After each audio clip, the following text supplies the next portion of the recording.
tete kalopo sumawan cita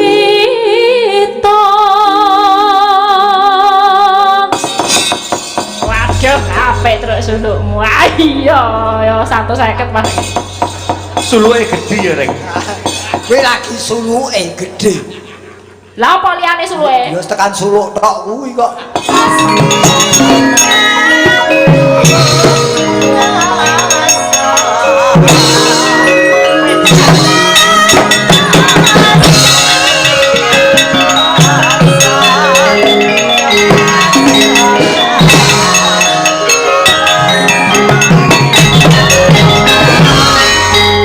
ampun pariwara aduh ini gimana nggak bisa tenang saja aku bisa aku kok nggak diajak sih aku kok nggak diajak kamu sudah tua sih jadi nggak ikut kan masih bisa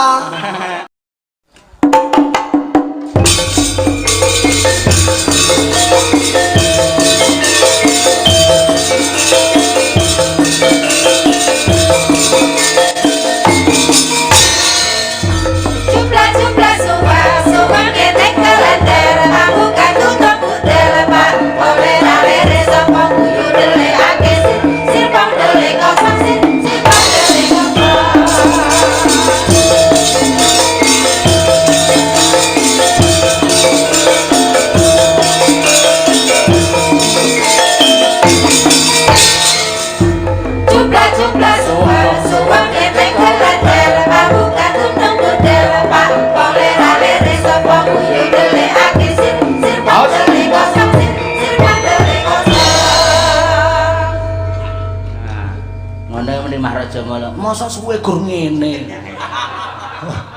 biasane akeh tenanan dingak-dinguk lho nek iki nganu modal-modal kawruh lawas ngelmu lawas lagu lawas perlu yen ora ngono ya ilang Mas nggih ilang nih ya njaluk yen wis apa ngrembaka meneh ya aja kesusu di hak cipta oh bener mengko yen kabeh-kabeh lagu di hak cipta ora tau metu ning YouTube akhirnya ora ana sing wani ngetokke terus ilang tanpa bekas ning ngeten Mas Gareng nun sewu menawi ingkang hak cipta niku bener-bener penulis utawi pengkaryanipun jadi upamane Mbah Narto Yasa Sarung Jagung terus Mbah Narto menghak ciptakan atas nama Mbah Narto tapi condong raos mboten napa-napa justru itu yang mau saya rembuk yen sing duwe sing menghak cipta ora masalah ning dudu sanak dudu kadang ora ana kaitane ngerti-ngerti menghak cipta itu yang jadi masalah lah kuwi ngono mesake sing gawe akhirnya punah ora ana wong wani nyetel bener ngono dari yamin iki metune ilmu nah iki ilmu ayo ilmu bumi apa ilmu alam ilmu bumi apa ilmu alam ora perlu sing ado-ado sing dhuwur-dhuwur ngilmu sekitar orang berumah tangga wong Jawa ki piye ngopo kok kudu mantu saiki sing gampang wae iki Pak Parlan membuat anaknya mempunyai rumah tangga sampean wis rumah tangga wis rumah tangga ki tegese apa rumah tangga tegese wong omah-omah antarane lanang wedok padha tresnane dipangestoni karo wali yai bar kuwi dadi siji ning omah nurunke anak kuwi penemu sing ora iso didol lah pancen ora tak dol apa nemuku nyapa penemu lho tegese didol ki iso bermutu berkualitas yen kowe piye rumah tangga kuwi 4 suku kata rumah tangga rugi ruang untuk beribadah jadi nawaitune wong rumah tangga ki kudu ibadah jadi ruang untuk beribadah mah itu maha besar pahalanya bayangno wiwit ijab kabul nganti kukuting zaman utawa kukute yuswa nganti mati jadi durasinya panjang mula pahalane gede tanggung jawabnya dunia akhirat mula yen wis rumah tangga aja digawe sembrono ewadeniga garislah yang lurus menuju keluarga yang sakinah mawadah warohmah. Oh iya aku ki apapun yang saya ucapkan pasti tak lakoni Mas. Wadine gagal kuwi keri. Sementing tetek sik ya. Tetek sik. Pasti kok wong rabi ki dadak kembar mayang. Loh. Lah iki yen ki aku dudu wong dekor. Loh. Ora perkara dekor sing seniman ki ya kawruh tekan kono bareng. Oh, lah kok kawruh karep aku. Ning laden tak kowe ra dekor bojomu lak tukang rias. Iya. Oh. Lah ya kudune ngerti kembar mayang ki maknane piye? Kembar ki padha. Terus mayang kuwi mabuk tegese mabuk tresna. Heeh. Mabuk tresna wong loro, kembar wong loro lagi mabuk katresnan. Kembar mayang kae lak ana mabuk kepayang kuwi saka mayang kuwi saka kepayang kuwi. Jawabanmu ringan sekali. Loh, pancen ora tak timbang kok, Mas. Kembar mayang, kembar iki tegese antarane manten lanang lan wedok iki kembar atine. Padha-padha sing duweni rasa tresna kepengin bangun Baluwe Wisma kuwi kembar. Hati-hati lho, aja kleru lho. Lanang apa manten kaloron kembar jenis kelamine hati-hati lho. Lho, ora to lek ning kene nganti kaya ngono. Lah, kembar bab katresnane padha bobote. Napa diarani kembar mayang? Mayang iki apa to? Mayange kembang jambe. Kembang jambe, jambe ki lho, wite jambe ki titenonake salah satu pohon yang tidak ngepang. Mulut diarah didongake muga-muga temanten sakloron becik Mas Mbak Briyanti karo Mas Fatan ki katresnane ora ngepang ning ndi-ndi, Mbak Briyanti tetep tresna Mas Fatan tetep tresna Mbak Briyanti. Mula jenenge mayang. Saiki sing takon aku tak lha ndi to padi-padi niki. Ora ana kembar mayang. Janur kuning. Janur kuning. Heeh, janur kuning. Nur ki tegese sorot. Sorot itu sinar. Tegese cahaya dari Tuhan menyoroti kepudhaan mempelai mergo didongake karo wong pirang-pirang ngono kuwi. Mula janur kuning. Kok ngopo kok janur kuning dipasang blenduk? Lah pancen isone pendikore ngono. Kuwi donga yo an, kembar mayang dipasang blenduk. Muga-muga manten wedok bendang blenduk ngono. Oh kuwi donga to kuwi? Donga ngono. Dongane wong golek duit kuwi. Wong kabeh ki ya ning kabeh ki niatane becik, nawaitune becik, ya wis dianggep bener ngono wae.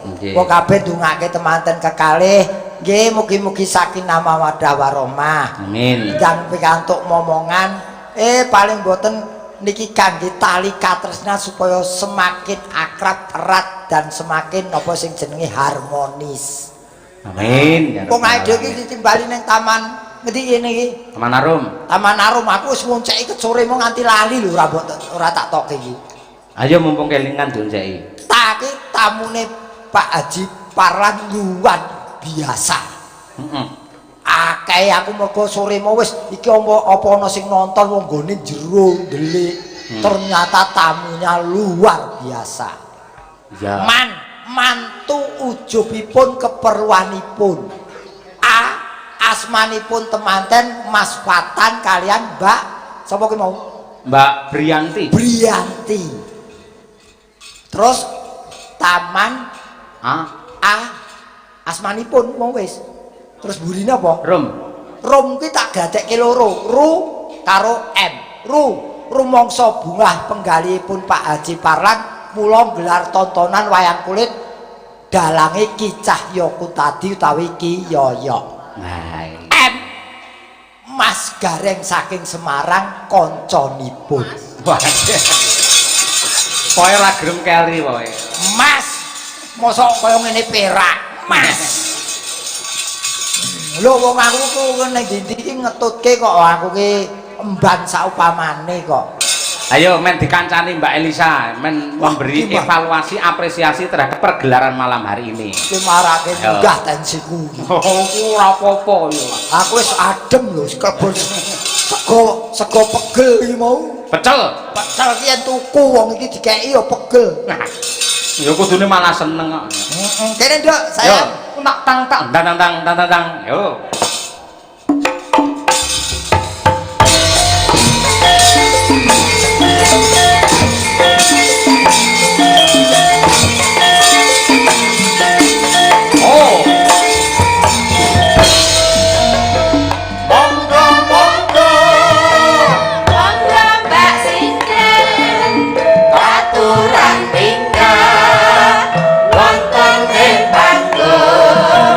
Paring lali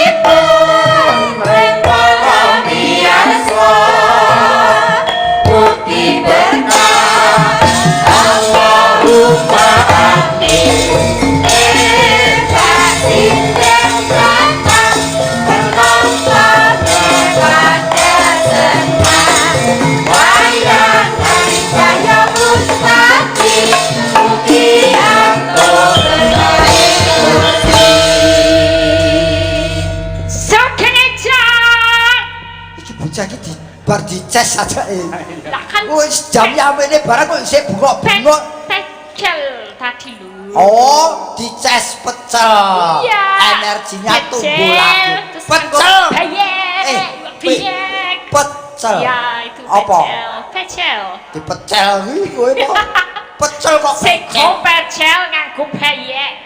Peyek kacian. Kacian ora iwak ya. Ora iwak peyek. Peyek. Sekian Mas Bagong. Nggih, Mbak Elisa juga nginjing. Ayo. Jenengane piye jenius, bukannya sekolah nganti dokter mesti bisa menganalisis, mengapresiasi, bahkan memberi saran, masukan untuk memberi pencerahan kepada para penonton yang sudah 2 tahun ini kangen pengen melihat wayang. Iya, aku bangga banget soalnya. Bangga iya, karepku kuwi. Maklum sakmene maklum kok kamu protes tuh. Lah kok saking bonggone bongko. Oh ya. Karena sekarang udah kan Pak Joko bilang udah boleh lepas masker. Terus sekarang udah boleh nonton wayang. Kangen dan semua ternyata nggak cuma kita yang kangen nonton, tapi semua masyarakat sini kangen nonton wayang. Berarti hebat kabeh budaya itu hebat banget. Sakmene iki saya tambah penonton live streaming tadi berapa? Bukan sih 2.600. Kuwi sing cahyo Kuntadi channel masih ada Sukesi Rahayu. Terus sing Pak Gareng piro? Gareng.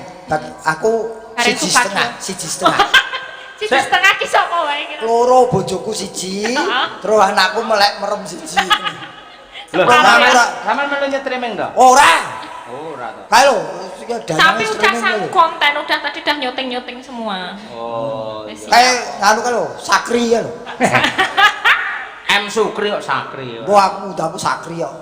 Anu yo, aku arep takon ngene iki. Panyawangmu yen Yahmine wis akeh sing mirsani iki, kowe piye menilai piye? Kok do selo ya? Kok do selo lho? Selo iki?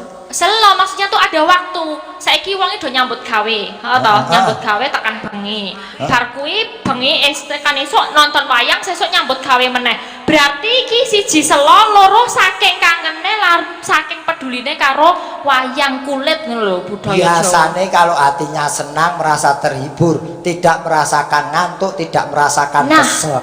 Kok iso tergantung pikiran karo atine kok. Ya awake dhewe nyambut gawe sing tenanan supaya sing dari dalangnya terus sanggar Madangkara pelawane Madangkara. Kara ki kacang. Kancane dele ya. Kacang koro. Ya itu semua kan kabeh sempak sedaya. Kowe iki tak wetak tenan lho.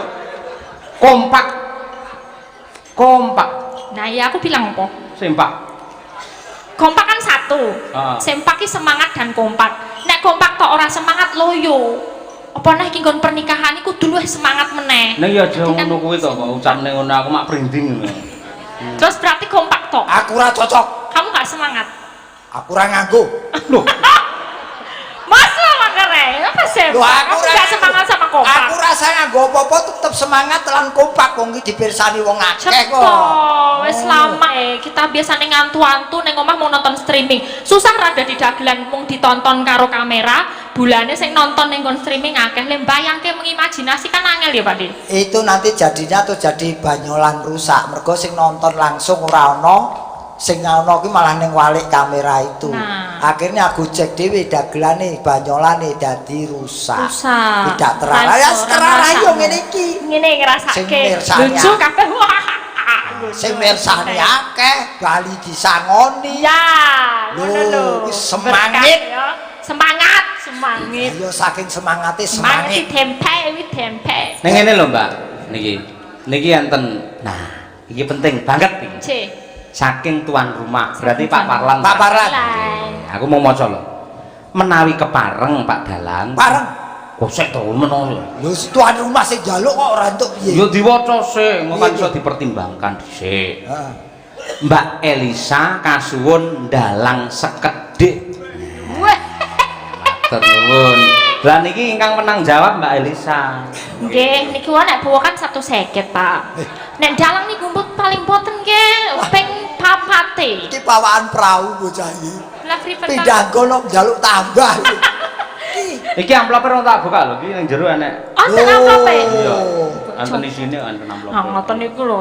Ki ana sawere kuwi. Ana sawere. Coba tak intip e. Digagapi, grenjel ra. Endi iki? Ora ana. Semangat. Kon semangat. Ya iki tak nyala. Iki ana lho, iki delok ta. Endi? Lah kecele. Nyah aku wakil Kan gosok papalan. meneh ya. Aja ngrembug kuwi to. Nyah iki tak tambah nyah. Iki nyah. Iki wis. Tenan iki. Lho tenan. Oh, ayo. Kosek to tak siarne sik urung-urung kok iso lho. Iki lah. Semangat ya aku. Dalange ganti wedok. Heeh. Sindene ganti lanang ya. Kowe. Oh, murah. Ya golek liyane. Ah usul kok Supaya saya semangat para lenggah men Mbak Elisa Lendalang ki PD nyuwun oplos rumiyin. Tepuk tangan untuk Mbak Elisa. Kuwi longko lho iki. Ya, ya. Trepek sama sih. Yo ini.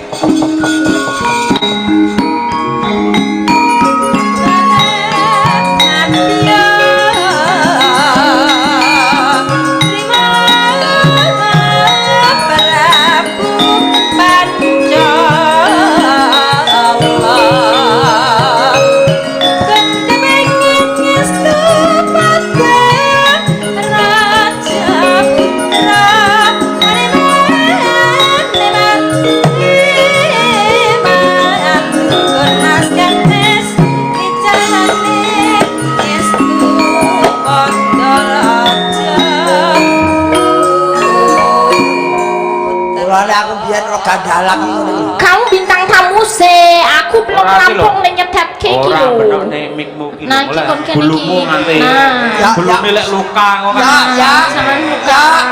ya. Nah, gini, Ya, makasih. urut tuwa. Wong urung-urung kok nyandak.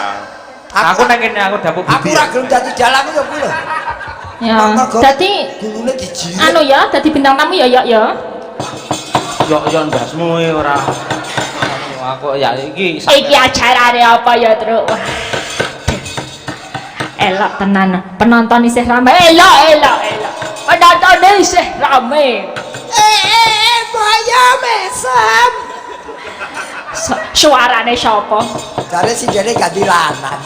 Karenge mau pindah. anu suarane penonton sing adate ning Ponorogo mesti ana. Oh. Durin. Isih. Oh, alah.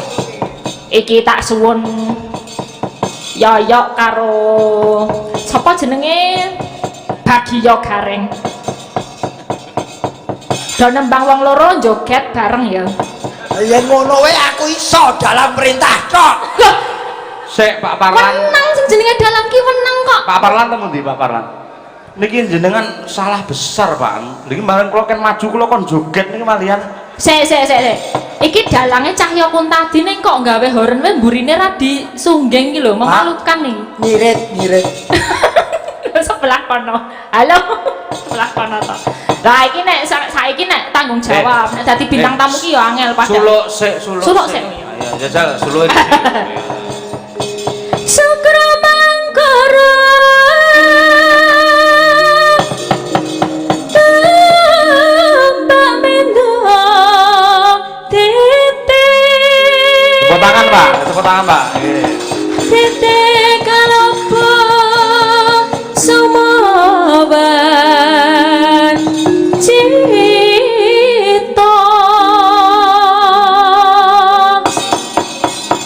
anggur rekoto buta maiso respati mintuno Eko fitri catur panca Satsakto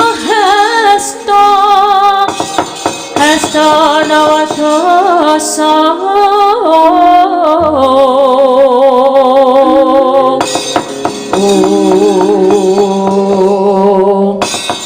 Waduh, apa terus sulukmu? Ayo, ya 150 Mas.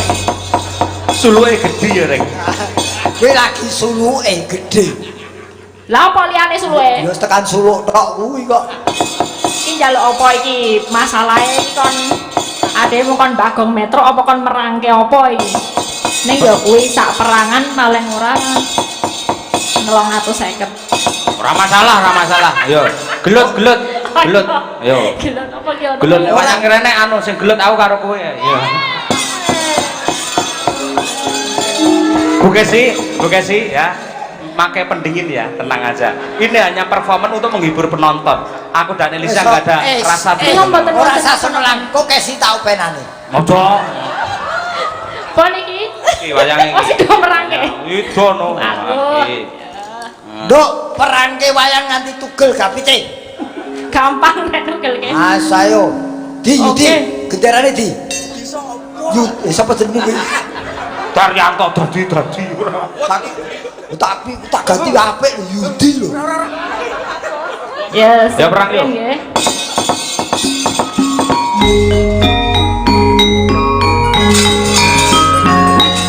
Kalau mboten saged ngeprak Pak iki jarine beda, Pak.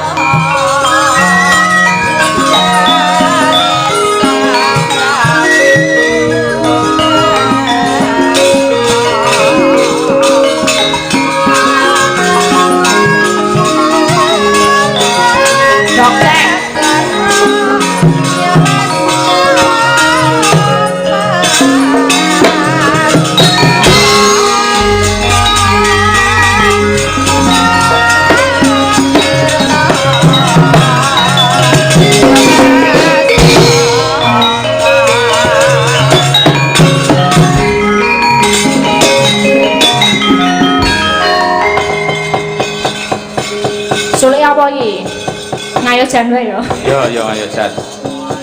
Katri kumulung mangrempak kurto kurereh kakiri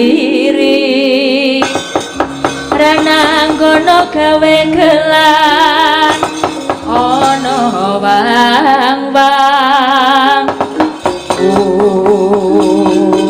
kowe ora ngeprak dhewe ngopo?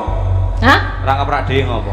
Jane iso yo. Nah, tapi iki nek buka engkon nanti mau indik gimana? Astagfirullahaladzim. Kayak sini iki boten kula lho, Pak Calo yo sengaja lho. Dalange kaya apa lan kepiye tetep sila. Lah pancen angel sila tak ajari kene tak silakne kene ora. Lah pripun iki? Mongko niki kula mboten ngangge diet lho, Pak. Apa-apa. Ki perange kapan ngomong kok? Wayange elek. Ayo Pak mulih.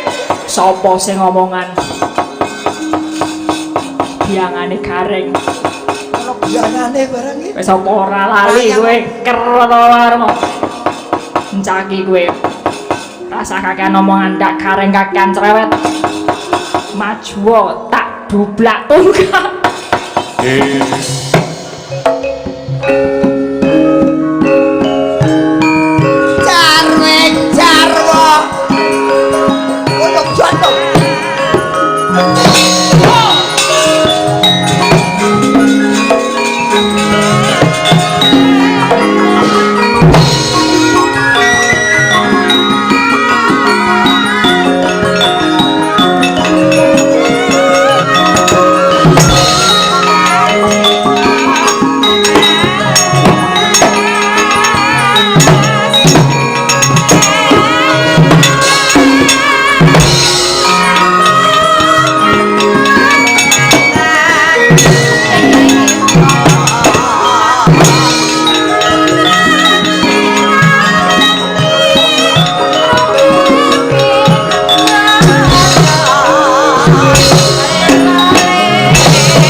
Oplos. Ampun pariwara. Jos. Aduh ini gimana nggak bisa? Tenang saja, aku bisa. Aku kok nggak diajak. Asik. Aku kok nggak diajak. Kamu sudah tua sih, jadi nggak ikut. Kan masih bisa. Ya lah dinya. Ini niku. Enak nyudo gaweane yo. Ngapunten nggih Bu Kesi niki ngomong pamundutan nggih. Wis to. Teng kene iki bojoku wis tak liarke sa Elisa. Wis tak liarke. Pada kekewan aku. Kesi iki wis ora cemburu wong Yoyo wis dikebiri kok. Ora dikebiri. Apa? Ning cilik pancen. Ayo. Aku Elisa iki tenan. Elisa mayang ngono wis ora. Cetok. Apa iki apa? Rungono. Cilik kok anake papat. Wah iya, cilik atiku ngono lho. Anggere berhadapan kepada wanita aku masih kecil hati gitu. Cilik ki ra dinas tiwi kromo. Iya. Wong aku Elisa mayang yo ora tak gagas. Aku gagas kopiku. Wala. Iya. Biasanya YouTube ya. Sedintane YouTube. Padahal Dalam. menika enten penggemar saking Amsterdam loh yang selalu setia Pak memantau. Oka Wibowo mesti. Lah, Sapa-sapa? Pak Oka. Oka Ikut toh? berpartisipasi. Kenal. Mesti nyawer terus ngesake tembang kuno jenenge petis manis. Sinembang Mas Taslim duet. Karo sapa? Karo tas kresek kok. Karo Bu Kesi. Tuh wis mulai Mas Taslim. Tas, ayo tas awake dhewe ngadeg, awake genti mesra-mesraan. Alah, genti manas-manasi genti lho. Ayo Taslim, tak Elisa, ini tadi dari Pak Parlan ini untuk kamu. Makasih. Ya. Ini ya. Iyanya mau saya masukin tuh nggak bisa. Makasih. Salim. Salim, iya. Aku jebut. Aku wegah karo Elisa Lah ngeslah. apa?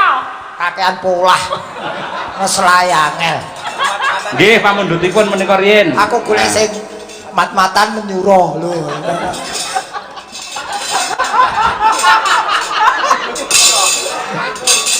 Yo. Gak disikat ceksek ngono. Petis manis ya, Sing monggo. nyanyi ngadeg no. Ora ketok sing mirsani no. Yo sampean sing kongkon ayo. Ayo tas. kare Mas Taslim, ayo Tas, iki kancaku. Adek. Tas si Mas. Ya. Kali anu Mas, buka bonang mangke kali nggih ngadeg ayo. Ayo Mas Ya, Taslim. Pak Oka ben. ngawur, majiroji. Yo.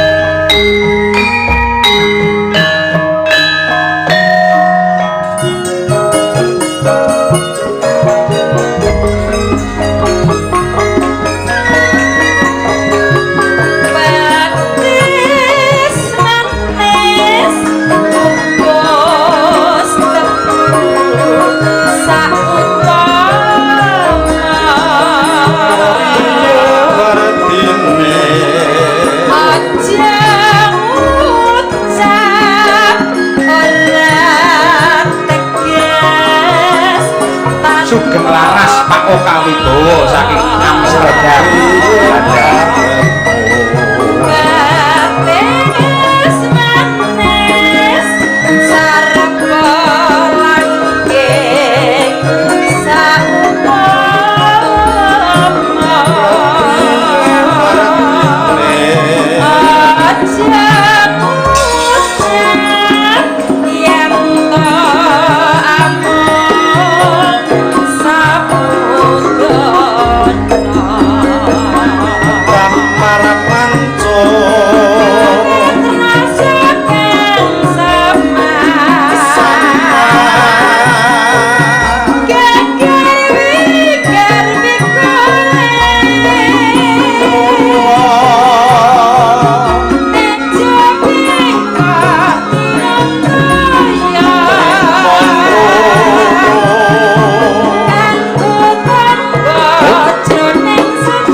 matur nuwun.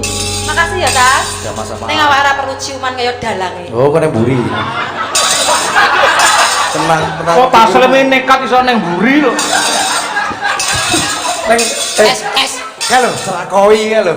Kes, tak dudui nggunakan dukun santet mati. Lampine. Iki mau kanca-kanca pengendang terutama nih orang ngajeni itu sing nembang taslim terus malah kentrungan dhewe. Bates manis dundo kedarake wong goleki gendruwo jane. Kuwi dembo kaya selo kok. Pak Sicuk tasih lenggah mboten nggih? Tasih. Sing ndi wonge? Tusit. Tasih nggih Pak Sicuk. Pak, sapa asmane? Ingat badhe kepareng nyekar wonten panggung lan ugi menawi tasih lenggah nggih Pak Tikno menika badhe bawa nggih. Nggih. Dinten riyen monggo saged. Anu ingkang kala wau eyang Mbah sing sepuh boleh. Sing sepuh wae yen mboten nggih Pak Tik rumiyin, monggo. Nggih, monggo. Pak Tik, sinten kemawon ingkang kersa rumiyin monggo. monggo ingkang badhe nembang. Pak Tik. Wah, Pak Tikno. Monggo, Pak, monggo. Iki nganu lho ki asmane merintah wong lho ki. Kae le Tikno.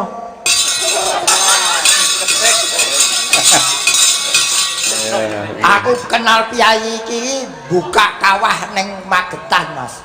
Piye? Buka kawah tegese buka rezeki ning Magetan karo Pak Tikno iki. Monggo, Pak. Berarti nembang napa? Ing Tawangono Lintang dangdut mawon. Wah, dangdute. Dangdut mawon. Mawi bawa mboten mengke babak kajenge ninting. Babak. Mboten sah. Langsung garap dangdut mawon. Ya.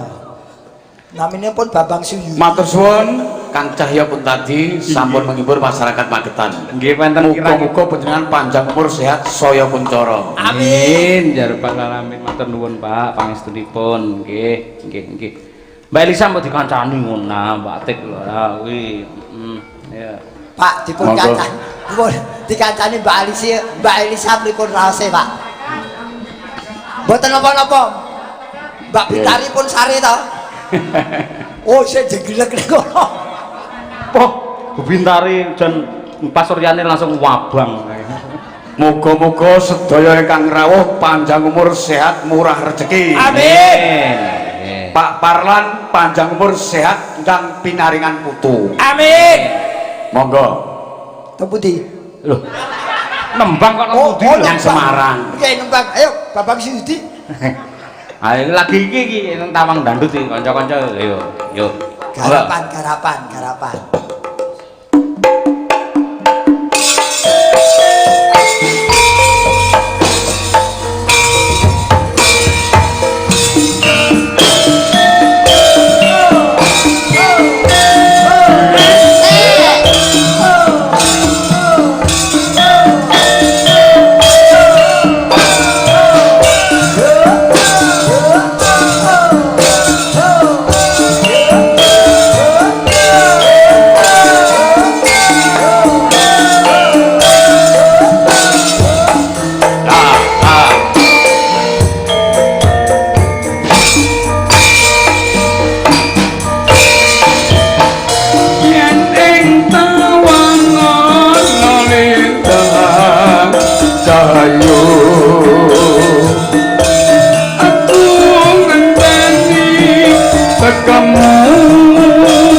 ati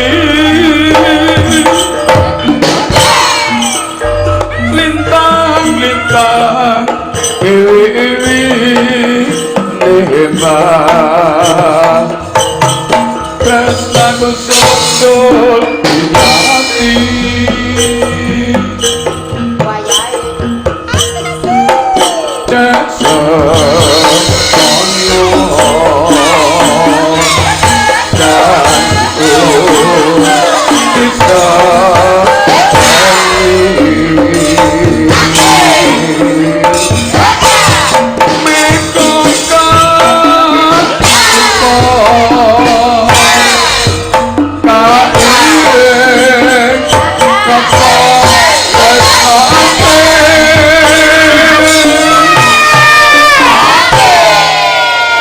kadang kula Pak Sopyan niku anggota DPRD. Nggih. Mengke ugi kasuwun berkahipun. Wah nggih, nggih. Nggih sekalian garwa tesih nenggani. Nggih. Yen ing tawang malika wong ayu.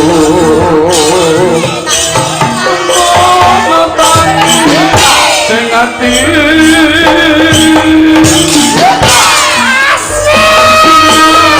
barang ing rati dewa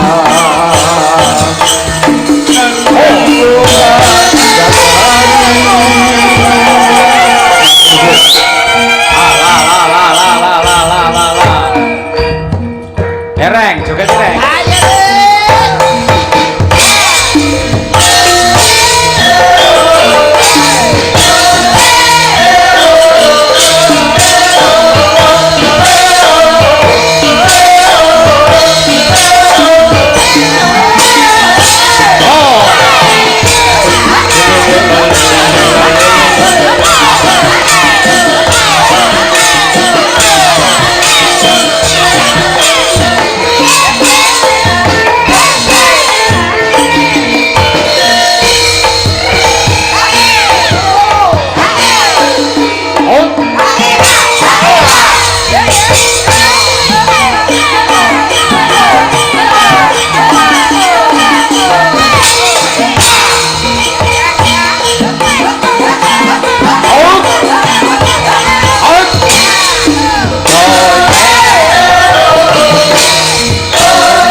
Namanya kreasi tabuhan ini macam-macam sir pondele kosong sir pondele kosong Iki jaranan ya. Jaranan sa. Ya. Wah, apa-apa itu harus dikembangkan supaya tidak menjenuhkan di telinga pendengar. Oh iya bener-bener. Sinten mau Pak Muklis tekno ngebade anu Pak Sopyan. Pak Sopyan. Pundi Pak Sopyan entas lenggah monggo Pak.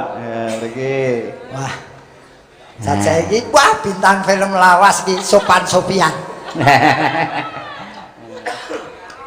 Niki nggih anggota DPR. Oh, nggih.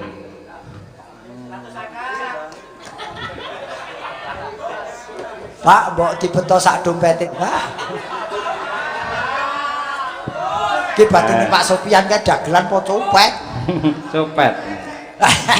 Pak, matur nuwun sampun partisipasi. Monggo Pak, mriki Pak.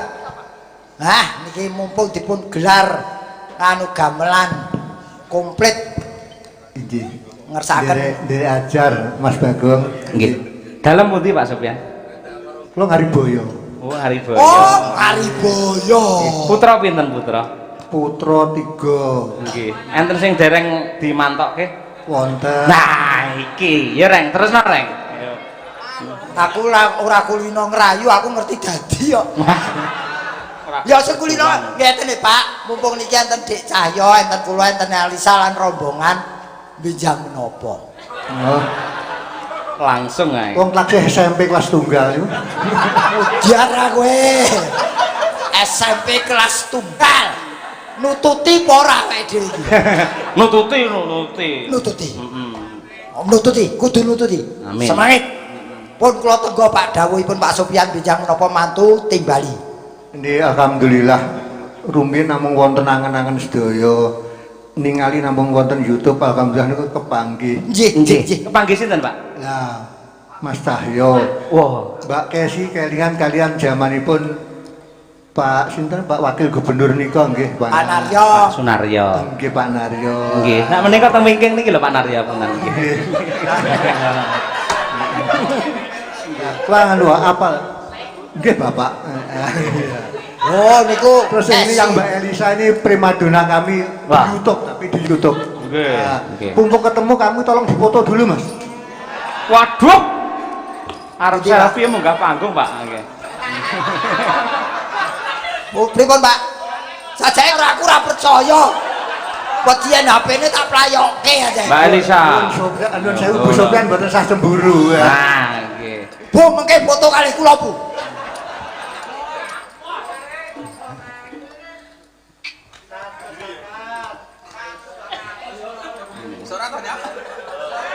Mas Udin kok malah kodep ning awakmu dhewe niku. Nggih. Nggih. Pak Sofyan, ingkang nami tiang wayangan mboten kudu mantu gitu. Syukuran wonten wayangan nyenengne piyai kathah nuwun. Nggih, insyaallah donganipun. Anu blakan ngasta wonten DPRD Magetan sampun pinten periode Bapak? Nembis tunggal rumiyin wonten direktur PDAM. Oh nggih. Niki keblondrok wonten dewan niki. Lho mboten keblondrok wong dados wakilipun rakyat no wonten tanggung jawab ageng. Menika sampun syukuran derek. Sampun. Oh. Sampun. Sae Pak. Piye? Gagal. Mas Gareng kesupen Mas Bagong. Nggih. Asring kok tanggap Pak wekdal wonten PDAM. Lah nggih. Nah, sering niki, Nggih. sering. Sinten Pak sing jenengan tanggap? Ah niki kalian Mbak Eka. Oh, ning kula lak dereng, Pak. Derek gantosan mangke. Amin, amin nggih nggih. Iki ben dadi tenan tak panjeri Pak jenengan mangke. Kowe sing manjeri kono kok kowe. Anu Mboten Bu Sofyan nggawa kepiar nggih. kepiar niku apa? 15.000 nggo anu guwang muka sih. Kok mboten anu 500-an Nangge planjeran. Planjeran 15.000 mawon. Wah. Pak Nembang- Sofyan. nembang napa, badhe Pak? nembang napa Pak? Joko Melarat nggih. Saged. Wis iso ngono gen sesuk ditanggap kok. Anjir. Sawara enake mergo Joko Gerong iki. Ayo. Joko Melarat. Ayo.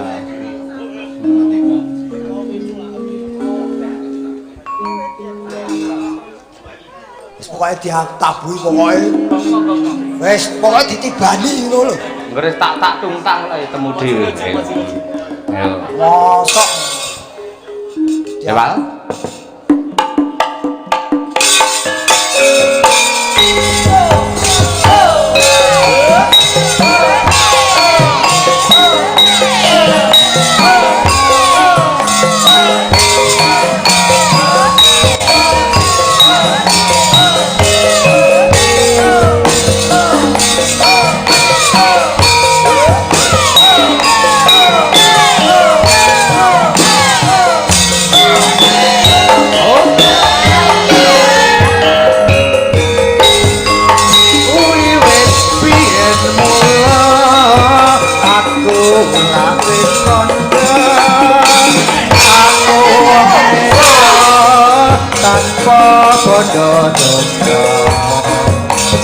Joko Melarat wong tuamu pangkat aku rasa urip hoi iki wis watine kowe dijauhke karo priya bakil sing padha sugih ora nyono lan ora nglewa yen sira sing kala Srengenge mulon perange yen bengi rembulan jenenge kaya ini rasane wong aduwe tresno tenan kok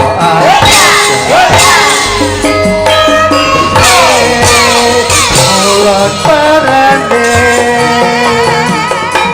yen bengi rembulan jenenge esok sore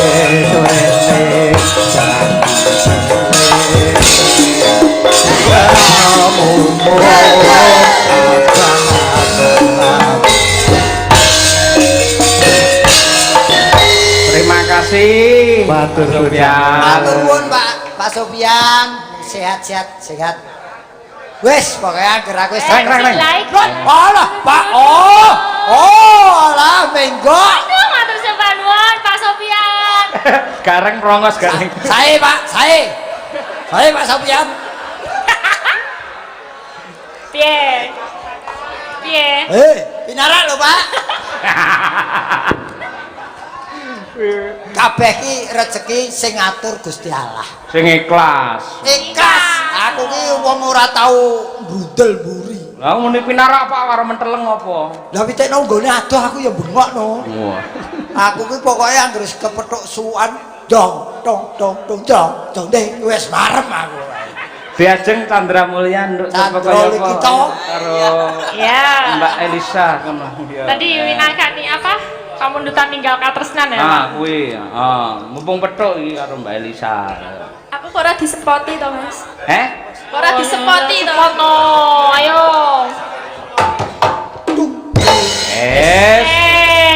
Spot luar biasa. Terima kasih. iki jenenge spot musuh ya iki. Iki jenenge ora sepoti, Pak De. Apa? Nyepoti. Iya panjenengane. Enggak parah. Lah. Iki mau arep munggah nyepot sendal sik ngono lho. Horok to. Mangku wis tepoto. Kata-katamu semakin binar. Astagfirullahaladzim. Kalau diwarai Mas Dwi ini lho, Pak. Apa awakmu atikan dhewe? Tujune imanku kuat, calonku mantu ya iman. Kuat banget aku. Kuwi aja menyek lho, di. Piye, Mbak? Padahal bertiga ya. Oke, siap. Sama Umi. Oke, ya udah. Alhamdulillah sehat. Sehat. Jenengan nggih waras? Pancen penyakit bocah iki. Ora to. Pertanyaan Takon wong tuwa kok jenengan nggih waras. Masa aku edan kok nggih. Bukan to. Oh, ya ora edan ya ora. Dadan putih bengi-bengi amene iki. Berarti edan. Ya meh. Iki lho semendhik cah iki lho menengan dinas-dinas mangane akeh. Cah alim kok nggih. Lah, ngene kok duwe pacar. Kena diapusi kowe. Ora malah kuwi sing ngapusi kok. Oh, Ayo. kok. Yo, dalam lagunya ya kuwi ninggal katresnan. Coba kaya apa? Mas Bobot? Pakai apa enggak? Pakai dong. Jangan jual mahal gitu apa. Masa semalam hanya bunyi sekali ya.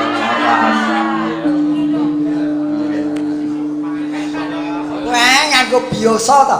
Ah iya. Biola. Lenggah mawon Mas Bobot rasa ngadeg lenggah mawon iki. Arep nyat ya ayo. Ya, coba liyane ngematke coba. Ayo.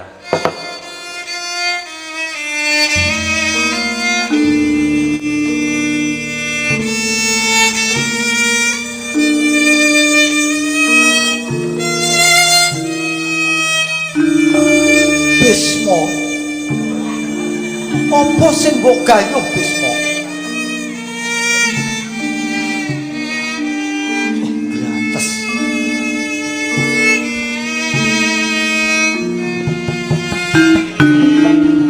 Diwiwiti saka Diajeng Chandra Mulya.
Gubeng ana panggung ceplok kaya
Kayang tenang ae mana sesuk brai yo. Ayo. Yo ngangge leren. Sing rada ribet ki ompimpah ki lho. Ngapa? Wis ora apal ndelok HP, mubeng serimpet kabel. Lah mikmu kae sing selawutan itu to. Mikmu. Walju. Oh digawe kuwi lho. Utuh ya. Dudu. Oh. Wong mereke neh-nehan kok. Iya. Mas Gareng. Nah, anggenipun atur panglipur kula kinten sampun sawetawis. Ngaten Mas. Lan sedaya ingkang napa niku diwerembak wonten sakjroning gara-gara napa limbuan itu hanya menghibur. Tegese mboten wonten tendensi untuk merendahkan, melecehkan siapa saja. Intermezzo, jangan terus nampane aja kanthi sing apa serius. Nah nggih, mila sak menika selamat sukses untuk Bapak Haji Parlan lan sekalian ibu sekeluarga, mugi-mugi tansah pinayungan kanugrahan saking Hyang Agung. Amin. Amin.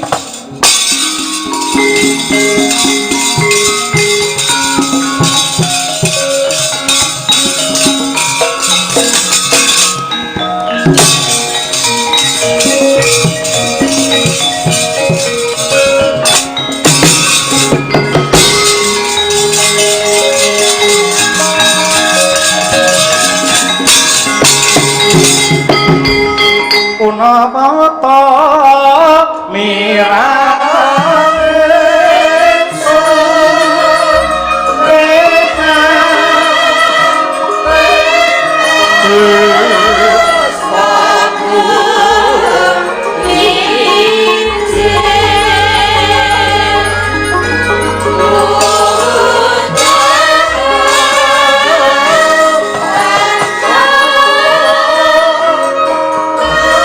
kelampan menika adilipun dipun sandhang yen dikandara Arjuna ngresak sarta ngresula niku padha karo maido adiling kodrat mongko